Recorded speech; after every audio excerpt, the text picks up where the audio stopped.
Welcome boys and girls. Chhattisgarh सामान्य अध्ययन के लेक्चर सीरीज 2 में आज हम बहुत सारी चीज़ों को डील करेंगे, है ना। पिछला लेक्चर था हमारा, उसमें सिर्फ एक टॉपिक पढ़ा हुआ था, है ना। आज करीब करीब 3 या 4 टॉपिक पढ़ेंगे। सारा स्लाइड जो है वो हिंदी में है ना। एक्सप्लेनेशन भी जो है हिंदी में है। तो मेरा नाम है राजेंद्र, ठीक है। आज से शुरू करते हैं। तो ये मेरा प्रोफाइल है, यदि मेरे बारे में जानना चाहें तो। यदि आप छत्तीसगढ़ सामान्य अध्ययन की तैयारी शुरुआत से करना चाहते हैं तो ऊपर जो है लिंक आ रहा होगा, है ना। तो उस लिंक पे क्लिक करिएगा और पहले वीडियो को देखिएगा। ये हमारा पहला वीडियो है, इसमें मैंने एक टॉपिक को कवर कर दिया है, ठीक है।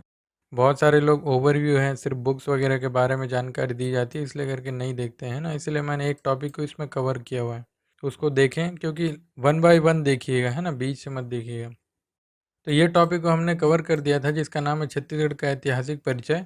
आज हम देखेंगे छत्तीसगढ़ का भौगोलिक विस्तार, छत्तीसगढ़ का प्रतीक चिन्ह एवं राजधानी, राजनीति एवं न्यायिक संरचना, ठीक है। तो इतने टॉपिक को आज हमारे इस वीडियो में देखेंगे, है ना। इसके बाद जो है ये 3 अगले वीडियो में देखेंगे। तो आगे बढ़ते हैं, कैसे पढ़ेंगे। सबसे पहले भारत में छत्तीसगढ़ की भौगोलिक स्थिति देखेंगे, यानी पूरे भारत में छत्तीसगढ़ का मैप में देखेंगे। भारत के मैप में देखेंगे छत्तीसगढ़ रिलेटेड, ठीक है, यानी कि राष्ट्रीय स्तर पर छत्तीसगढ़ की भौगोलिक स्थिति। उसके बाद हम देखेंगे छत्तीसगढ़ की भौगोलिक स्थिति और विस्तार, ठीक है। तो एक एक करके सबसे पहले इसको देखेंगे। तो ये है मैप, ठीक है, इंडिया का, है ना। भारत में छत्तीसगढ़ की भौगोलिक स्थिति देख रहे हैं, तो नक्शे में देखिएगा ये है छत्तीसगढ़, है ना। तो ये कौन से डायरेक्शन में है, तो मध्य पूर्व भारत में आता है छत्तीसगढ़, ठीक है। तो ये देखिएगा, मैंने बॉर्डर भी कर दिया। और ये इसको भारत का हृदय भी कहा जाता है। देखिएगा ये भारत के जो है लेफ्ट साइड में आता है, यहीं पे जो है हमारे शरीर में हृदय होता है, लेफ्ट साइड में। उसके बाद जो छत्तीसगढ़ है वो भू आविष्टित है, मतलब लैंड लॉक्ड है। मतलब किसी भी तरह से छत्तीसगढ़ की जो सीमा है ना, वो अंतर्राष्ट्रीय सीमा या फिर समुद्र से जो है नहीं लगती है। बाकी जितने भी राज्य हैं, बहुत सारे राज्य हैं, जैसे उड़ीसा की इंटरनेशनल बाउंड्री है आंध्रा में है, ठीक है। तो ये लैंडलॉक्ड है, मतलब, ठीक है, एमपी से महाराष्ट्र से ये जो है पूरा घिरा हुआ है ना। भू आविष्टित कहते हैं इसको शब्द में। उसके बाद ये अक्षांशीय विस्तार है और ये देशांतरी विस्तार है। ये याद नहीं भी रखेंगे तो भी चलेगा, मैंने इन्फॉर्मेशन के लिए ऐसा डाल के रखा हुआ है। लेकिन ये व्यापम में जो है कभी कभी पूछ देता है, तो हो सके तो याद करने की कोशिश करिएगा।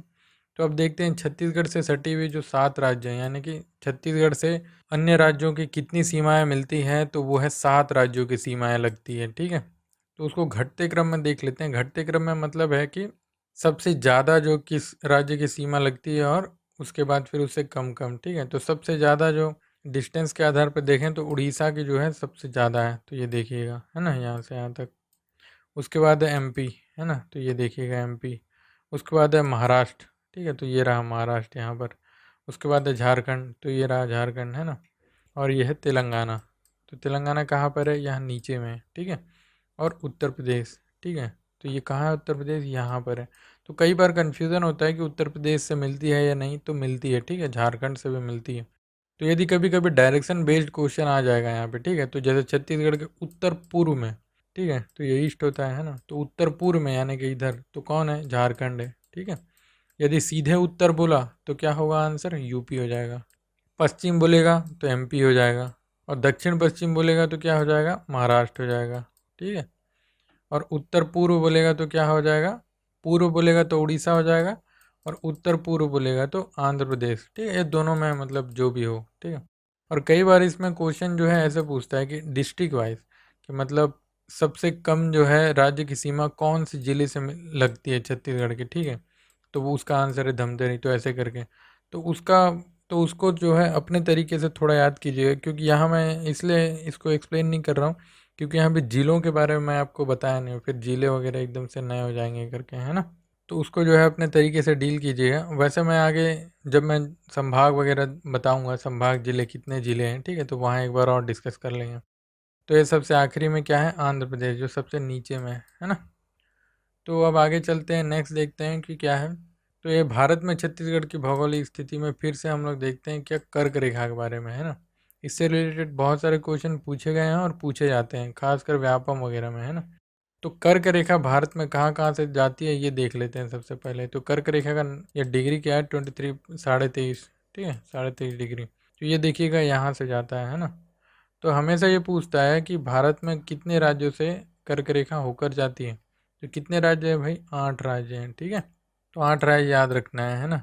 ये कौन कौन से राज्य हैं, तो ये हैं गुजरात है, राजस्थान है, मध्य प्रदेश है, छत्तीसगढ़ है, झारखंड है, पश्चिम बंगाल, त्रिपुरा और मिजोरम। ठीक है, सभी चीज़ें यहाँ मतलब बाकी इधर गुजरात, राजस्थान, एमपी तो आप सही कर लेंगे, लेकिन आप कंफ्यूज होंगे यहाँ, है ना, मिजोरम और त्रिपुरा में हमेशा ये कन्फ्यूज़न होता है, क्योंकि मणिपुर मणिपुर जो है वो मिजोरम से ऊपर है, ठीक है, और मिजोरम सबसे नीचे है यहाँ पर, ठीक है, ये यहाँ पर मिजोरम, यहाँ पे त्रिपुरा।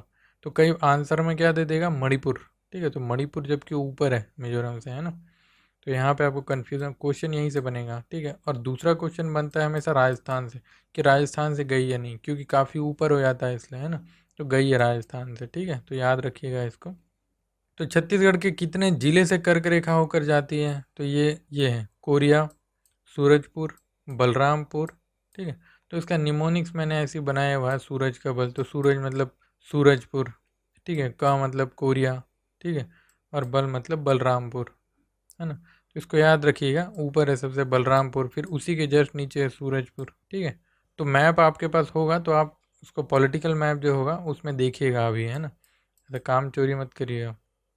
और कई बार यदि क्वेश्चन पूछेगा कि जैसे मध्य प्रदेश से किन राज्यों की सीमा मिलती है, तो ये बताइएगा कोरिया, सूरजपुर। ठीक है, और बलरामपुर यदि पूछेगा, या फिर यूपी से किसकी मिलती है, तो बलरामपुर, है ना, यहाँ लिख दिया हुआ है। तो कुछ कुछ चीज़ें जो है आपको खुद से करनी होंगी, है ना, मैं सभी चीज़ें एकदम से डील नहीं कर पाऊँगा। छत्तीसगढ़ की भौगोलिक स्थिति भारत में है, मतलब ये फिर से हम लोग वही टॉपिक में देख रहे हैं। अब देखते हैं कि मानक समय रेखा, इंडियन स्टैंडर्ड टाइम। ठीक है, मोबाइल में देखिएगा आप, हमेशा उसमें लिखा होता है +5:30, है ना, और बगल में लिखा होता है कलकत्ता, चेन्नई वगैरह। ठीक है, तो ये उसी की बात हो रहा है कि ये मानक समय रेखा कहाँ से जाती है, तो ये है। ठीक है, मानक समय रेखा 82.5 डिग्री कहते हैं इसको। ठीक है, तो भारत के कितने राज्यों से होकर जाती है, तो 5 राज्यों से होकर जाती है। कौन कौन से, उत्तर प्रदेश, मध्य प्रदेश, छत्तीसगढ़, उड़ीसा और आंध्र प्रदेश। ठीक है, तो इसको याद रखना है आपको कि इंडिया में कौन कौन से स्टेट से होकर गुजरती है। क्या क्या ऑप्शन है, मतलब क्या आंसर है, तो उत्तर प्रदेश, मध्य प्रदेश, छत्तीसगढ़, उड़ीसा और आंध्र प्रदेश, है ना, भूलिएगा मत। अब उसके बाद छत्तीसगढ़ में इसी से रिलेटेड क्या क्वेश्चन आता है कि ये मानक समय रेखा छत्तीसगढ़ के कौन कौन से जिले से गुजरेगी। ठीक है, तो पहला है बलरामपुर, सूरजपुर, सरगुजा, कोरबा, जांजगीर, बलौदाबाजार, महासमुंद। ठीक है, तो ये लाइन से होगा एकदम, है ना, तो मैप में देखिएगा, है ना, और मैप में क्या करिएगा कि जैसे ये मैप है, ठीक है, कि जैसे छत्तीसगढ़ का मैप है ना, तो वो आप वहाँ पे ऐसा लाइन बना लीजिए अपने मैप में। ठीक है, और कर्क रेखा का भी ऐसे, जो भी यहाँ से जाता है यहाँ से। ठीक है, तो ये लाइन बना लीजिएगा, है ना, ये आपको काम आएगा। एटलीस्ट इसका आंसर आपको इस लाइन से ही याद हो जाएगा। ठीक है, तो ये कर्क रेखा में ये देखिए कॉमन है, ये बलरामपुर, सूरजपुर, और हाँ ये दो चीज़ तो कॉमन है, ये पिछले बार भी आया था, पिछले मतलब उसमें कर्क रेखा वाले में। ठीक है, बाकी नए हैं। उसके बाद नेक्स्ट क्वेश्चन जनरेट होता है, कर्क रेखा एवं मकर रेखा कौन से जिले में मिलती है छत्तीसगढ़ के। ठीक है, तो ये देखिएगा यहाँ से जाता है क्या, ऐसा। ठीक है, तो कौन से ज़िले में मिलती है पूछेगा, तो कौन सा ज़िला है भाई, सूरजपुर। ठीक है, इसको याद रखिएगा, है ना, तो मैं हमेशा वही पॉइंट, वही चीज़ों को बताऊंगा जहाँ से क्वेश्चन जनरेट होता है ना, बाकी याद जो है आपको करना है। स्टैंडर्ड जो टाइम है वो 5:30 कैसे कैलकुलेट होता है, तो ऐसे होता है, थोड़ा 2 मिनट बता देता हूँ। ये क्या है, इंटरनेशनल स्टैंडर्ड टाइम का लाइन है जो 0 डिग्री है, कहाँ से जाती है, ग्रीनविच इंग्लैंड से पास होती है। ठीक है, अब भारत की कहाँ से होती है भाई, 82.5 यहाँ से, थोड़ा आगे हो गया यहाँ से। ठीक है, तो यहाँ से यहाँ तक का जो गैप है, मतलब 82.5 डिग्री का गैप है। ठीक है, तो उसको टाइम में कन्वर्ट कर दिए तो कितना हो जाता है, 5.5 घंटा। ठीक है, तो ये वही होता है, 5.5 घंटा ऐसे डिसाइड होता है। यहाँ से यहाँ तक की दूरी जो है, टाइम जो है कितना घंटा आगे है, यहाँ 5.5 घंटा आगे है। ठीक है, यहाँ के टाइम के मुकाबले, यानी कि अभी जितना समय हो रहा है उससे 5.5 घंटा कम समय हो रहा होगा यहाँ पर। ठीक है, तो ये जस्ट एग्जाम्पल ऐसे ही आपको बताने के लिए था। तो अब देख लेते हैं, भारत के स्तर पे तो देख लिया हमने। ठीक है, अब छत्तीसगढ़ के स्तर पर भौगोलिक विस्तार देख लेते हैं कि मतलब छत्तीसगढ़ कितना वर्ग क्षेत्र में फैला है, उत्तर से दक्षिण कितना दूरी है। ठीक है, तो छत्तीसगढ़ की आकृति की बात कर लेते हैं कि जैसा ये दिखाई दे रहा है, तो कौन से जीव के समान दिखाई दे रहा है, तो वो ये है। ठीक है, इसको इंग्लिश में कहते हैं सी हॉर्स, एक और नाम है वो है हिप्पोकैम्पस। ठीक है, तो ये देखिएगा डिज़ाइन भी वैसे ही है ना, और छत्तीसगढ़ का भी ऐसे ही है। ठीक है, इसलिए इसका नाम है। तो ये कभी कभी व्यापक में पूछ सकता है, हिप्पोकैम्पस सी हॉर्स के समान। ठीक है, तो कितना क्षेत्रफल है छत्तीसगढ़ का? 1,35,194 वर्ग किलोमीटर, ठीक है। और इसी हिसाब से 9वां राज्य है, ठीक है। कहाँ पर? भारत में। भारत में 9वां राज्य क्षेत्रफल की दृष्टि से, ठीक है। 1,35,194 वर्ग किलोमीटर। अब उत्तर से दक्षिण की दूरी कितनी है भाई? तो कितनी है? 700 किलोमीटर। इससे थोड़ा ज़्यादा कम हो सकता है ना। एग्जैक्ट यहाँ पे मैं डेटा ढूंढा हूँ, नहीं मिला है। उसके बाद पूर्व से पश्चिम की दूरी है 435 किलोमीटर, ठीक है। तो ये जो है 1-2 किलोमीटर ज़्यादा कम हो सकता है, ये दोनों, है ना। तो पूछता तो नहीं है उत्तर से दक्षिण की दूरी, लेकिन मैंने बताया आपको पता होना चाहिए। कई बार क्या इंटरव्यू में पूछ देते हैं ऐसी क्वेश्चन, ठीक है। तो ये मैप आपको हमेशा अपने साथ रखना है। छत्तीसगढ़ की भौगोलिक बनावट, ठीक है, कैसी है? रिमलैंड के समान है, यानी कि कटोरे के समान है, ठीक है। आगे आपको थोड़ा एक्सप्लेन कर देता हूँ क्यों कहते हैं, कैसे पता चलता है भाई, है ना। छत्तीसगढ़ के और भी कई नाम हैं, जैसा कि मैंने बताया धान का कटोरा, हर्बल स्टेट भी कहते हैं, ठीक है। धान का कटोरा पहले देख लेते हैं कि कैसे इसको कटोरे के रूप में कहा गया। जो छत्तीसगढ़ का जो अपर पार्ट है, ठीक है, कि जैसे ये छत्तीसगढ़ हो गया, ठीक है। तो छत्तीसगढ़ का जो अपर पार्ट है, कि ये वाला एरिया, ठीक है, तो ये एरिया क्या है? पहाड़ी एरिया है ना। पहाड़ी एरिया, तो थोड़ा मैं यहाँ बना देता हूँ, ठीक है। और ये दक्षिण का एरिया, ये वाला बस्तर वाला एरिया, ये क्या है? पठारी इलाका है ना। पठार ऐसे होता है, आपको मालूम है ना। ऊपर चौकोन, ऊपर जो है प्लेन होता है। तो ये क्या, ये वाला जो एरिया है ये प्लेन है ना, प्लेन है। नदियाँ ऐसे बहती है, ठीक है, जो भी है ना। तो ये क्या है? प्लेन एरिया है, ठीक है। तो ये क्या है? कटोरे के रूप में हो जाता है, इसलिए। और यहीं इसी मैदान में क्या है? धान की खेती जो है छत्तीसगढ़ में बहुत ज़्यादा होती है, तो इसीलिए क्या कहते हैं? धान का कटोरा, ठीक है। ये कटोरी की आकृति के समान है, और इसी कटोरे में धान जो है बहुत होता है, ठीक है। अब हर्बल स्टेट, तो हर्बल स्टेट क्यों कहते हैं? हर्बल स्टेट छत्तीसगढ़ क्या है? 44% लगभग जो है वन है यहाँ पर, ठीक है। फॉरेस्ट कवर जो है 44% है क्षेत्रफल का पूरा, ठीक है। तो यहाँ पर क्या है? बहुत सारे अलग अलग प्रकार के पौधे हैं, अलग अलग प्रकार की जड़ी बूटी, अलग अलग प्रकार के वन, बहुत सारे, ठीक है। तो इसीलिए इसको क्या कहते हैं? Herbal state. और जीरो पावर कट स्टेट भी कहते हैं, क्यों? क्योंकि यहाँ पर बिजली जो है पर्याप्त मात्रा में है ना। और डिजिटल छत्तीसगढ़ भी कहते हैं कभी कभी, क्योंकि गवर्नेंस के क्षेत्र में छत्तीसगढ़ ने डिजिटलीकरण को जो है काफ़ी अपनाया है ना, इसीलिए कहते हैं। तो ये कुछ कुछ नाम है, ऐसा नॉलेज के लिए आपको याद रखना चाहिए, कभी इंटरव्यू में पूछेगा तो आप तुरंत जवाब दे पाए, है ना। अब देखते हैं छत्तीसगढ़ की राजकीय विशेषता, देखते हैं जैसे कि प्रतीक चिन्ह वगैरह, ठीक है। तो राजधानी क्या है छत्तीसगढ़ की? रायपुर। प्रतीक चिन्ह देख लेते हैं, प्रतीक चिन्ह ये है छत्तीसगढ़ का, ठीक है। तो छत्तीसगढ़, जैसे मैंने इसके पहले वीडियो में बताया था, छत्तीसगढ़ों को मिलाकर क्या बना है? छत्तीसगढ़। तो ये देख रहे होंगे, ठीक है, ये क्या है? किलो के रूप में है, किलो का प्राइस द्वारा ऐसे ही होता है, ठीक है। तो ये 36 है, आप गिन काउंट कर लीजिएगा, है ना। तो ये हो गए गढ़ों को जो है रिप्रेजेंट करता है। उसके बाद ये जो है धान की बालियों को रिप्रेजेंट करता है, ठीक है। और ये क्या है? नदियाँ, ठीक है, ये नदियाँ हैं, नदियों को रिप्रेजेंट करता है। और ये क्या है? बिजली को रिप्रेजेंट करता है। देखिए, अब बिजली चमकने के टाइप का सिंबल है, ठीक है। और ये क्या है? अशोक चिन्ह, ठीक है। और ये क्या लिखा हुआ है? सत्यमेव जयते, है ना। तो हमेशा क्वेश्चन कभी कभी आता है कि सत्यमेव जयते जो है कहाँ से लिया गया है, ठीक है। तो मुंडकोपनिषद से लिया गया है ना। एक उपनिषद है मुंडकोपनिषद, वहाँ से लिया गया है, ठीक है। तो ज़्यादा रिसर्च नहीं करना है, बस इतना फैक्चुअल फैक्चुअल थोड़ा याद करते चलना है। अब चलते हैं, राज्य की पक्षी कौन सी है भाई, है ना, छत्तीसगढ़ की? तो वो है बस्तर की पहाड़ी मैना। तो ये देखिएगा, फोटो में मैंने लगाया हुआ है ताकि आपको याद रहे, ठीक है। तो ये कहाँ पाया जाता है भाई? कांगेर घाटी राष्ट्रीय उद्यान, ठीक है। कौन सी जिले में? बस्तर जिले में, और उसके आसपास के जिले में भी पाया जाता है, ठीक है।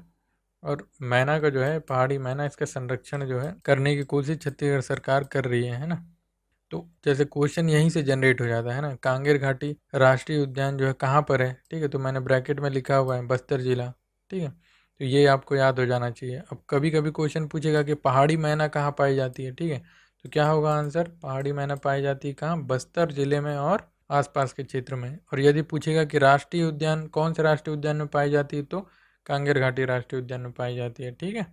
राजकीय पशु के बारे में देख लेते हैं कि छत्तीसगढ़ का राजकीय पशु कौन सा है भाई? क्या है? वन भैंस है। तो ये मैंने फोटो भी आपको लगा के दिया हुआ है ना।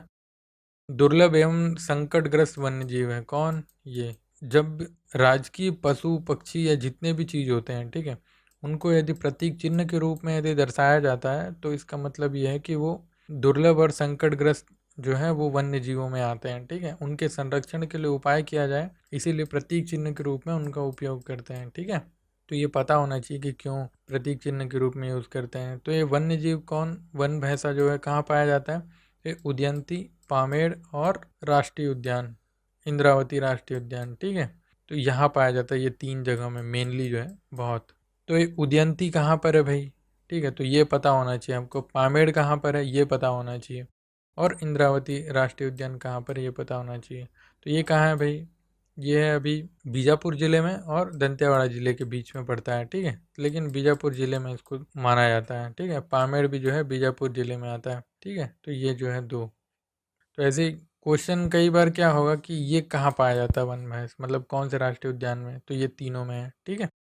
और मतलब यदि आप इस क्षेत्र में रहते हैं तो हम ऑलमोस्ट जो है यहाँ से क्वेश्चन जो है ज़रूर जनरेट होगा इंटरव्यू में, ठीक है। तो ये याद रखना है, सिर्फ एग्ज़ाम प्री के लिए ही तैयारी नहीं कर रहे हैं आप, है ना।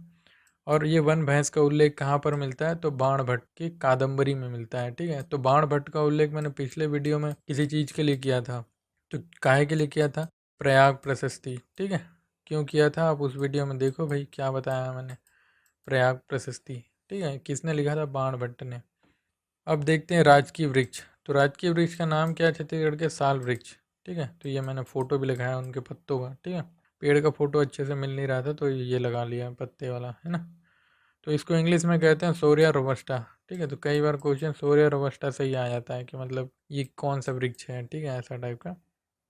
उसके बाद है प्रतीक वाक्य। तो छत्तीसगढ़ का प्रतीक वाक्य क्या है भाई? क्रेडिबल छत्तीसगढ़। ये आप देखते होंगे हमेशा कहीं बोर्ड वोर्ड वगैरह में, है ना। तो प्रतीक वाक्य कभी पूछ देगा कि क्या है छत्तीसगढ़ का प्रतीक वाक्य, है ना। तो ये पता होना चाहिए आपको, ठीक है। हम लोग तैयारी किस चीज़ की कर रहे हैं? प्री मेंस और इंटरव्यू सब की, ठीक है। तो कोई भी चीज़ को नेग्लेक्ट मत करिएगा, इग्नोर मत करिएगा, सभी चीज़ें बहुत इंपॉर्टेंट, ठीक है। अब देख लेते हैं कैपिटल, राजधानी यानी कि रायपुर के बारे में, है ना। तो रायपुर है कहाँ पर छत्तीसगढ़ में? तो ये मिडिल में है। तो मिडिल में इसलिए है ताकि छत्तीसगढ़ के दोनों तरफ के लोगों को जो है इस चीज़ का फ़ायदा मिल पाए, है ना। अब जो है रायपुर में नई राजधानी का विकास हो रहा है, ठीक है। कहाँ नया रायपुर बन रहा है, कौन बना रहा है? तो इस चीज़ को याद रखना है, ठीक है। ये department new Raipur development authority बना रहा है, ठीक है। न्यू रायपुर डेवलपमेंट अथॉरिटी, तो ये पता होना चाहिए, ठीक है। तो इस नए रायपुर में क्या क्या है भाई? कैपिटल कॉम्प्लेक्स बन रहा है, ठीक है। वहाँ पर क्या क्या है? मंत्रालय है और विभागों का जितना भी भवन है, विभाग जितने भी हैं उसके भवन है, ठीक है। तो ये नाम भी है। मंत्रालय के भवन को क्या कहते हैं? महानदी, ठीक है। और विभागों के भवन को क्या कहते हैं? इंद्रावती। तो यहाँ से क्वेश्चन जनरेट हो जाएगा, है ना। इंद्रावती और महानदी जो है भवन किस चीज़ के लिए है, या फिर आपको फॉलोइंग द मैच कर देगा, ठीक है, यानी कि सही जोड़ी मिलाएं। और इस शहर को किस तरह से डेवलप किया जा रहा है? इको फ्रेंडली शहर, यानी कि पर्यावरण मित्र, ठीक है। यहाँ पर एक और खासियत है, जंगल सफारी, ठीक है। 400 एकड़ में जंगल सफारी जो है बनाया जा रहा है ना। तो एशिया के प्रथम मानव निर्मित जंगल सफारी है, ठीक है। उसके बाद है बॉटनिकल गार्डन, ठीक है। यहाँ बहुत सारे अलग अलग प्रकार के जो पौधे हैं उनका संरक्षण किया जाएगा, ठीक है। क्योंकि भविष्य में क्या होगा, बहुत सारे प्रजातियों के पौधे जो हैं उनकी प्रजातियाँ खत्म हो जाएगी या नष्ट हो जाएगी, तो ठीक है। तो उनके संरक्षण के लिए क्या बनाया जा रहा है? Botanical garden. यहाँ सभी प्रकार के जो है वनस्पतियों को सुरक्षित रखा जाएगा। और रायपुर को इस तरह से डेवलप किया जा रहा है नॉलेज हब के रूप में जो है आगे विकसित हो। यहाँ पर क्या क्या है? IIT है, IIM है और एम्स भी है, ठीक है। और लॉ कॉलेज भी है, हिदायतुल्ला, है ना। तो यहाँ पे लिखा नहीं है लेकिन आपको याद रहना चाहिए। तो ये सब क्या है कि जब आंसर राइटिंग करते हैं, ठीक है, एजुकेशन के बारे में लिख रहे हैं या ऐसे लिख रहे हैं, तो वहाँ आप इस चीज़ को कोट कर सकते हैं कि नॉलेज हब के रूप में जो है डेवलप कर रहे हैं, ठीक है। कोई भी चीज़ जो बता रहा हूँ वो अनइम्पॉर्टेंट नहीं है, ठीक है। उसके बाद है राखी गांव के बारे में, ठीक है। ये बेहतर पुनर्वास, ये एक ऐसा गांव है जो शहर के बीच में बहुत ही विकसित रूप में गांव को डेवलप किया गया है। नाम क्या है? राखी गांव, ठीक है। इसको राष्ट्रीय पुरस्कार भी मिला है, ठीक है। छत्तीसगढ़ में नया रायपुर में एक और चीज़ की शुरुआत हो रही है, वो है व्यापार केंद्र, ठीक है। जैसे दिल्ली में अभी एक होता है प्रगति मैदान में, ठीक है, व्यापार मेला करके। तो उसी की तर्ज पे क्या हो रहा है, छत्तीसगढ़ में भी व्यापार केंद्र की शुरुआत हो रही है, ठीक है। व्यापार मेला लगेगा, यानी कि अलग अलग व्यापार, अलग अलग प्रकार के जो भी व्यापार होते हैं, ठीक है, उससे रिलेटेड यहाँ पर प्रदर्शनी वगैरह लगाई जाएगी, ठीक है। तो अब आगे, ये था नया रायपुर के बारे में, ठीक है। तो आगे चलते हैं। तो अब देख लेते हैं छत्तीसगढ़ के राजनीतिक एवं न्यायिक संरचना, जिसमें हम क्या क्या देखेंगे? विधायिका, कार्यपालिका और न्यायपालिका। तो यदि आपने पॉलिटी पढ़ लिया है तो ठीक है, और पहले से भी आपकी राज्य व्यवस्था ठीक है तो अच्छी बात है, ठीक है। जो नए लोग हैं उनको बता देना चाहता हूँ कि किसी भी देश की जो राजनीतिक संरचना होती है, ठीक है, वो होती है विधायिका कार्यपालिका के स्तर पे, ठीक है। तो आपको पता होगा कि विधायिका से ही जो है कार्यपालिका का निर्माण होता है ना। तो इसीलिए मैंने ये डायग्राम आपको बना के दिया हुआ है कि विधायिका मतलब होता है, विधायिका में किन लोग होंगे, तो एमएलए, ठीक है। तो ये सब क्या होंगे, वोट मांगेंगे, वोट लेंगे, चुनाव जीतेंगे और क्या बनेंगे, कहाँ बैठेंगे, विधायिका में बैठेंगे। और विधायिका में बैठ के क्या करेंगे, लोग कानून बनाएंगे, ठीक है। कानून को लागू कौन करता है, कार्यपालिका, ठीक है। तो कार्यपालिका में कहाँ से लोग होते हैं, वो इन्हीं लोग होते हैं, विधायिका।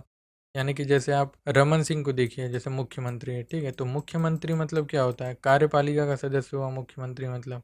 लेकिन रमन सिंह क्या है, एक एमएलए भी है, ठीक है ना।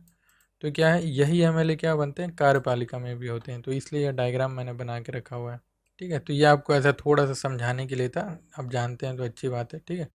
लेकिन ये पूरे देश के लेवल पे शक्तियों का विकेंद्रीकरण कहते हैं इसको। मतलब यदि प्रत्येक राज्य में क्या है, अलग अलग सरकारें हैं, ठीक है।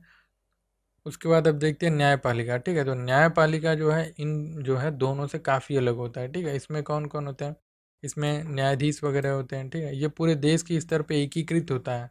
एकीकृत होता है इन द सेंस कि ऊपर होगा सुप्रीम कोर्ट, ठीक है, नीचे होगा फिर हाई कोर्ट, ठीक है, फिर डिस्ट्रिक्ट कोर्ट, ठीक है, डीसी, डिस्ट्रिक्ट कोर्ट, ठीक है। और ये क्या है, ये जो है सबसे सुपीरियर होगा सुप्रीम कोर्ट, ठीक है। फिर उससे नीचे जो होगा हाई कोर्ट। मतलब एक संरचना के तीनों क्षेत्र, तीनों होते हैं, ठीक है। लेकिन जो ये होता है विधायिका कार्यपालिका वगैरह होता है, ये सारे राज्यों में अलग अलग होती है, अलग अलग सरकारें, अलग अलग पार्टियों की अलग अलग सरकारें होती हैं, ठीक है। लेकिन पूरे देश में न्यायपालिका जो है एकीकृत रूप में होती है, यानी कि एक ही न्यायपालिका होती है, ये संरचनात्मक रूप में, कि मतलब ऊपर जो होगा सुप्रीम कोर्ट, हाई कोर्ट, फिर जो है डिस्ट्रिक्ट कोर्ट, ठीक है। तो ये थोड़ा लोकसभा सीट के बारे में बात कर लेते हैं, ठीक है। तो लोकसभा सीट कितने सीट है भाई छत्तीसगढ़ में, तो वह है 11 सीट, ठीक है। अब आपको लग रहा होगा कि ये तो फालतू की बातें हैं, ठीक है। तो जब क्वेश्चन में क्या पूछता है कि एससी की कितने सीटें हैं, लोकसभा सीटें, ठीक है, छत्तीसगढ़ में, या फिर पूछेगा एसटी की कितने सीटें हैं, ठीक है। तो यहाँ से क्वेश्चन जनरेट होता है, ठीक है। हमको तो पता है 11 सीट है, लेकिन ये आरक्षित कितने सीट हैं ये पूछता है, ठीक है। और छत्तीसगढ़ में राज्यसभा कितने सीट हैं, तो 5 सीट हैं, ठीक है। आगे चलते हैं, देख लेते हैं छत्तीसगढ़ में विधानसभा के बारे में देखते हैं, ठीक है। तो भवन का नाम है, क्या भवन का नाम है भाई, मिनी माता, ठीक है। कुल कितने सीट है छत्तीसगढ़ में, विधानसभा सीट जो है वो 90 है ना। और एसटी के लिए कितने हैं, 29, और एससी के लिए 10, ठीक है। तो यही दोनों को आपको याद रखना है ना। तो थोड़ी सी हिस्टोरिकल, यानी कि पुरानी बातें, हिस्टोरिकल नहीं, पुरानी बातें कर लेते हैं कि जब छत्तीसगढ़ बना, तो ठीक है। तो सबसे पहले जो विधानसभा अध्यक्ष कौन बने, तो वो है राजेंद्र प्रसाद शुक्ल, ठीक है। पहले जो प्रतिपक्ष नेता कौन बने, तो नंद कुमार सहाय, है ना। उसके बाद पहले राज्यपाल कौन बने, तो दिनेश नंदन सहाय। और पहले मुख्यमंत्री कौन बने, अजित जोगी। और मुख्य न्यायाधीश कौन बने सबसे पहले, तो ये W A सीसाक, ठीक है। तो ये जो है रटने वाली चीज़ें हैं, इसको तो मैं बता नहीं सकता आपको, ठीक है। आपको रटना तो है कैसे करके, मैं बस आपको जो है मैं चीज़ें बताते जाऊंगा कि आपको रटना कैसे और कहाँ पे इम्पोर्टेंट है ना। पूरा वही बताऊंगा मैं। छत्तीसगढ़ में कार्यपालिका देखते हैं। कार्यपालिका मैंने बताया था आपको, विधायिका, ठीक है। फिर कार्यपालिका, यानी कि कार्यपालिका में कौन कौन लोग होते हैं, तो राज्यपाल होता है, विधानसभा होता है, और विधान परिषद। छत्तीसगढ़ में चूंकि विधान परिषद तो है नहीं, ठीक है। तो कार्यपालिका में कौन होगा, राज्यपाल और विधानसभा, ठीक है। क्वेश्चन हमेशा कैसे पूछता है कि देश के स्तर पे या फिर राज्य के स्तर पे पूछेगा कि कार्यपालिका में कौन कौन होता है, ठीक है, डायरेक्ट क्वेश्चन। फिर ऑप्शन रहेगा राज्यपाल, ठीक है, विधानसभा, ठीक है, फिर विधान परिषद, ठीक है। तो ये तीनों सही होंगे, है ना। और यदि क्वेश्चन में पूछेगा कि कौन नहीं है, ठीक है, तो एक और बंदे का नाम दे देगा, कि जैसे विधानसभा उपाध्यक्ष दे देगा, ठीक है, तो वो गलत होगा। तो क्वेश्चन ऐसे जनरेट होता है ना। तो अभी जो राज्यपाल कौन है भाई, श्री बलराम दास टंडन जी, ठीक है। मुख्यमंत्री कौन है, रमन सिंह। तो पूरा मंत्रिमंडल अब एक एक करके देख लेते हैं जल्दी। इसको याद रखना है आपको, ठीक है, कि कौन व्यक्ति कौन सा मंत्री है, यानी कि कौन सा मंत्री कौन व्यक्ति है, ठीक है। इसे क्या है, सही जोड़ी मिलाएं करके क्वेश्चन आता है, एक मैक्सिमम आता ही है, एक क्वेश्चन तो आता ही है, ठीक है। तो ये फटाफट देख लेते हैं। वैसे आपको थोड़ा सा रटना पड़ेगा इन चीज़ों को, ठीक है। तो मुख्यमंत्री किन किन चीज़ों के मंत्री हैं भाई, सामान्य प्रशासन, वित्त विभाग, ठीक है, इलेक्ट्रॉनिक्स एवं सूचना प्रौद्योगिकी, जनसंपर्क विभाग, खनिज संसाधन, ऊर्जा, विमानन, अन्य जो भी विभाग जो किसी मंत्री को आवंटित ना हो, ठीक है। तो वैसे तो जब हम लोग जैसे वित्त वित्त विभाग पढ़ रहे हैं, ठीक है, तो मैं वहाँ पे मंत्री का नाम आपको बताऊंगा, लेकिन फिर भी आपको यहाँ जो है देखते चलना है, ठीक है। जैसे माइनिंग विभाग के लिए कौन है? रमन सिंह। तो डायरेक्ट क्वेश्चन पूछता है, सही जोड़े मिलाने, ठीक है। कई बार क्या होता है, हमको पता है कि मुख्यमंत्री जो है रमन सिंह है, ठीक है, लेकिन और कौन कौन से चीज़ों के मंत्री वो हमको नहीं पता होता। जैसे विमानन के मुख्यमंत्री कौन है, ठीक है, तो ऑप्शन दे देगा यहाँ 3-4, फिर गलत हो जाएगा। दूसरा है श्री अजय चंद्राकर, ठीक है। तो कौन कौन से मंत्री हैं भाई, ये कौन कौन से विभाग के मंत्री हैं जो भी हैं? पंचायत एवं ग्रामीण विकास, संसदीय कार्य, लोक संसदीय कार्यों के जो है मंत्री हैं, ठीक है। फिर लोक स्वास्थ्य, परिवार कल्याण और चिकित्सा शिक्षा, ठीक है। तो ये मेनली तो शिक्षा, इसमें थोड़ा सा आपको याद करने के लिए ऐसा चीज़ देख लीजिएगा, ठीक है। ये जो है स्वास्थ्य रिलेटेड है ना। ये देखिएगा, लोक स्वास्थ्य, परिवार कल्याण और चिकित्सा शिक्षा। जैसे चिकित्सा या स्वास्थ्य की बात आ गई तो कौन आ जाएगा? ये मंत्री, ठीक है। और पंचायत एवं ग्रामीण विकास, ठीक है, तो ये थोड़ा सा आपको अलग हो गया। अब अमर अग्रवाल किस किस चीज़ के हैं भाई? तो वाणिज्यिक कर, नगरीय प्रशासन, वाणिज्यिक एवं उद्योग, सार्वजनिक उपक्रम। तो ये थोड़ा उद्योग रिलेटेड है, ठीक है। तो उद्योग रिलेटेड आपको थोड़ा सा देख के लग रहा होगा, ये वाणिज्यिक कर, ठीक है। तो वाणिज्य यानी कि कॉमर्स, ठीक है। नगरीय प्रशासन है ना, फिर ये वाणिज्य आ गया, फिर ये सार्वजनिक उपक्रम। तो उद्योग की बात हो रही है राजकीय स्तर पे, यानी कि शासन के स्तर पे, तो उद्योग मतलब क्या? पीएसयू, यानी कि पब्लिक सेक्टर अंडरटेकिंग। सार्वजनिक उपक्रम जितने भी हैं, यानी कि छत्तीसगढ़ के जितने भी कारखाने, फैक्ट्री वगैरह हैं, तो उसके मंत्री होंगे, ठीक है। तो ये उद्योग ही हो गया, कारखाने मंत्री। तो ऐसे थोड़ा थोड़ा जो है रिलेट करते चलिएगा। उसे क्या है, जैसे 4 ऑप्शन में है, मतलब यदि सही जोड़ी मिलाएं तो एटलीस्ट जो है 2 सही हो गया, तीसरा ऑटोमेटिक सही हो जाएगा, इस टाइप का। उसके बाद ब्रिजमोहन अग्रवाल किस किस चीज़ के हैं भाई? तो ये देखिएगा जो है कृषि के ही है मेनली, यहाँ तक देखिए, कृषि और जल, ठीक है। और ये धार्मिक न्यास यानी कि ट्रस्ट, तो ये हो गया। तो थोड़ा सा ऐसे ही करके याद रखना है आपको। केदार कश्यप, तो केदार कश्यप क्या क्या है? अनुसूचित जाति, पिछड़ा वर्ग और अल्पसंख्यक। तो ये देखिएगा एसटी माइनॉरिटी, ठीक है। फिर क्या है? स्कूल शिक्षा, ठीक है। चिकित्सा शिक्षा किसके थे भाई? तो वो आपको उस समय याद आ जाना चाहिए, ठीक है, अजय चंद्राकर, है ना। और स्कूल शिक्षा की बात हो गई तो केदार कश्यप, और पिछड़े वर्ग के विकास के लिए, ठीक है। और प्रेम प्रकाश पांडे, तो ये है राजस्व एवं आपदा प्रबंधन, ठीक है। तो क्वेश्चन पूछ सकता है ये आपदा प्रबंधन के जो है मंत्री कौन है छत्तीसगढ़ में? तो आपको क्या लगाना है? प्रेम प्रकाश। अब ये है उच्च शिक्षा के मंत्री भी हैं भाई, ठीक है। उच्च शिक्षा, अब ये देखिएगा, स्कूल शिक्षा, ये उच्च शिक्षा। उच्च शिक्षा मतलब 12वीं के बाद, ठीक है। स्कूल शिक्षा मतलब 12वीं के पहले। तो क्वेश्चन उच्च शिक्षा और स्कूल शिक्षा में आपको जो है कंफ्यूज कर सकता है ना। अच्छे से याद रखिएगा। कौशल विकास, तकनीकी शिक्षा, रोजगार, विज्ञान एवं प्रौद्योगिकी, ठीक है। तो ये हायर स्टडी की बात हो रही है, तो विज्ञान एवं प्रौद्योगिकी थोड़ा ऐसे याद कर लीजिएगा, है ना। कौशल विकास की बात हो रही है ना। इसको थोड़ा थोड़ा सा रिलेट करते चलिएगा। पुन्नू लाल मोहिले, तो ये खाद्य विभाग के, देख, नागरिक आपूर्ति, खाद्य उपभोक्ता संरक्षण, ठीक है। ग्रामोद्योग, 20 सूत्री कार्यान्वयन, ठीक है। ये स्टैटिक्स विभाग के हैं, स्टैटिस्टिक्स विभाग के, ठीक है। तो थोड़ा थोड़ा रिलेट करते हैं। राजेश मूणत किसके हैं भाई? पीडब्ल्यूडी, आवास और परिवहन, ठीक है। और राम सेवक पैकरा किसके हैं? गृह, जेल और लोक स्वास्थ्य यांत्रिकी, ठीक है। तो ये कुछ 2-3 और बच गए। तो रमशीला साहू किसके हैं? महिला एवं बाल विकास। तो ठीक है, ये रमशीला लिखा हुआ है, महिला है ये, ठीक है। तो महिला बाल विकास, तो ऐसे ही याद रख लीजिएगा। दयाल दास बघेल, तो सहकारिता, संस्कृति, पर्यटन, ठीक है। श्री भैयालाल राजवाड़े, है ना, श्रम, खेल और युवा कल्याण और जन शिकायत निवारण, ठीक है। महेश गागड़ा क्या है भाई? वन, विधि और विधायी कार्य विभाग। तो ये कंप्लीट हो गया है ना।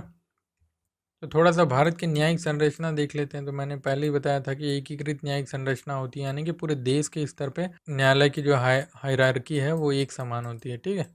हर देश में अलग अलग न्यायालय हो, मतलब हर प्रदेश में जो है अलग अलग न्यायालय तो होता है, मगर वो जो पूरी जो कार्रवाई है, पूरी जो प्रक्रिया है, पूरा जो ऑफिस वर्क है, वो पूरा एक साथ ऐसे लाइन से है। मतलब सुप्रीम कोर्ट, हाई कोर्ट, फिर डिस्ट्रिक्ट कोर्ट, ऐसे, इसीलिए इसको क्या कहते हैं? एकीकृत न्यायिक संरचना।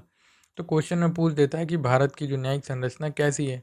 तो लिखा होगा द्विकृत, ठीक है, एकीकृत, ठीक है, मल्टीकृत लिखा होगा, ठीक है, यानी कि बहुआयामी टाइप, है ना।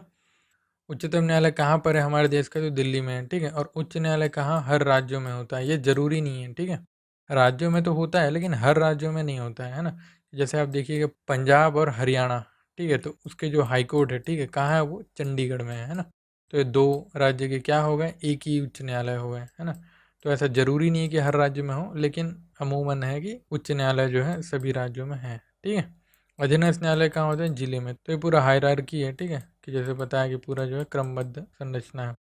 छत्तीसगढ़ के उच्च न्यायालय की बात करते हैं तो कहाँ पर है? बिलासपुर में। ये पूरे देश का 19वां जो है उच्च न्यायालय है, इसीलिए इसको बिलासपुर को क्या कहते हैं? न्यायिक राजधानी। तो कई बार क्वेश्चन में पूछेगा कि न्यायिक राजधानी छत्तीसगढ़ की बताइए, तो क्या है? बिलासपुर, ठीक है। तो ज़्यादा चीज़ों को मैं डील नहीं कर रहा हूँ एक साथ, क्योंकि सारा चीज़ जो है वो फैक्चुअल है ना। फैक्चुअल होने की वजह से क्या है, हौच पौच हो जाएगा पूरा, कि मतलब कौन किसका मंत्री है, ये वो पूरा एकदम मतलब कंफ्यूज हो जाएंगे, इसलिए थोड़ा थोड़ा सा चीज़ों को लेके आगे चल रहा हूँ, है ना। तो अगले 2 और वीडियो में पूरा छत्तीसगढ़ का जो इंट्रोडक्शन है वो ख़त्म हो जाएगा, है ना। तो अभी तक हम लोगों ने इस पूरे वीडियो में जितना पढ़ा है उससे रिलेटेड मॉक क्वेश्चन देख लेते हैं। छत्तीसगढ़ राज्य की सीमा किन राज्यों से लगी है और सीमा की दूरी के बढ़ते क्रम में बताना है, ठीक है। मैंने आपको क्या बताया था? घटते क्रम में बताया था। आपको कैसे बताना है? बढ़ते क्रम में। जितना भी क्वेश्चन है उसका आंसर कमेंट सेक्शन में दो यार, सब आलसी हो गए लग रहा है। कर्क रेखा भारत के कितने राज्य से होकर गुजरता है? नाम बताना है, ठीक है। क्या मणिपुर उनमें से एक है? तो बताओ भाई, है कि नहीं। कर्क रेखा छत्तीसगढ़ के कितने जिले से होकर गुजरता है? नाम बताना है, बस जिला का ऐसा 8 7 ऐसा नहीं लिखना है, ठीक है। मानक समय रेखा भारत के किन राज्यों से होकर गुजरती है? तो बताना है भाई, किन राज्यों से होकर गुजरती है। मानक समय रेखा छत्तीसगढ़ के किन राज्यों से गुजरती है? ये बताना है। मानक समय रेखा और कर्क रेखा छत्तीसगढ़ के किस जिले में मिलती है? तो ये भी बताना है।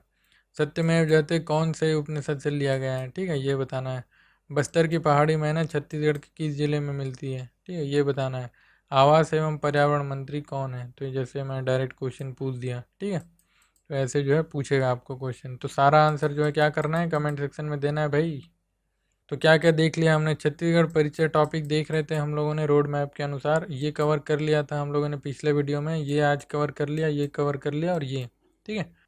तो नेक्स्ट वीडियो में क्या देखेंगे हम लोग? ये देखेंगे छत्तीसगढ़ की प्रशासनिक संरचना, कितने संभाग, कितने जिले, तहसील, पंचायत वगैरह सब, ठीक है। पुलिस एवं शिक्षा, ठीक है, तो ये देखेंगे। तो ये मेंस का टॉपिक है, ठीक है। तो इसको जो है थोड़ा डीपली देखेंगे, ये थोड़ा जल्दी जल्दी निपटा लेंगे, है ना। तो अगले वीडियो में ये देखने को मिलेगा आपको। आज के वीडियो में बस इतना ही। यदि यह वीडियो आपको पसंद आया हो तो लाइक बटन पर क्लिक करें, और जो भी डाउट्स हैं, क्वेरीज हैं, सुझाव हैं और सभी क्वेश्चंस के आंसर हैं, उन सभी का जवाब कमेंट सेक्शन में दें, और ज़्यादा से ज़्यादा लोगों तक इस वीडियो को शेयर करें, और फॉलो करें हमारे फेसबुक और ट्विटर में, क्योंकि चैनल से जुड़ी हुई जितनी भी जानकारियाँ हैं हम सबसे पहले इन्हीं पेजेस पर शेयर करते हैं। इस वीडियो को देखने के लिए बहुत बहुत धन्यवाद। तो मिलते हैं अब अगले वीडियो में।